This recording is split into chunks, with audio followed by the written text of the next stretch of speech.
सदा खुश रहो, ये है दुआ मेरी। देखती आंखों सुनते कानों को पंजाबी चैनल की तरफ से सलाम पेश किया जाता है। मेरा तमाम व्यूअर्स, आज हम आपको दिखाने वाले हैं इधर कॉफ़ी के बाग। ये बहुत सारे लोग हम पीते तो हैं लेकिन पता नहीं है कि ये किधर होती है, कैसे पौधे होते हैं। ये कॉफ़ी है, ये इसका दाना होता है, ये वाला, ये भी तैयार है। ये इधर से इसको काटते हैं और इसके बाद ये फैक्ट्री में जाता है आगे, और इसमें इसका पूरा तरीक़ेकार होता है। फिर इसकी पैकिंग होती है, फिर हम लोगों तक पहुंचता है। तो आओ भाई साहब ज़रा दिखाओ सारा बाग। भाई ये बहुत बड़ा एक बाग है, इधर काफ़ी बहुत ज़्यादा होती है। ये देखो कितनी लगी हुई है।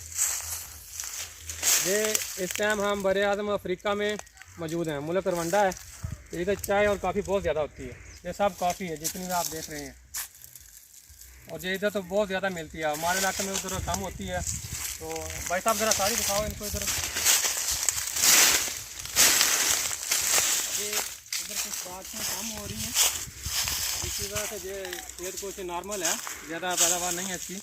लेकिन जब बातें शुरू होंगी 2 महीने बाद तो फिर बहुत ज़्यादा हो जाती है। ये कुछ कच्ची है, जो कुछ पक्की है। जैसे दिखाएँ व्यास भाई, ये घोंसला बना हुआ है, चिड़िया का घोंसला है। चिड़िया ने घोंसला भी बनाया हुआ अपना। ये देखो कॉफ़ी, ये अभी छोटी है और ये उसके बाद में थोड़ी सी अभी तैयार हो रही है, और ये लास्ट है। ये अभी इसको इधर से काटेंगे और आगे फैक्ट्री में ले जाएंगे। ये सब कॉफ़ी जितनी भी आप दे रहे हैं।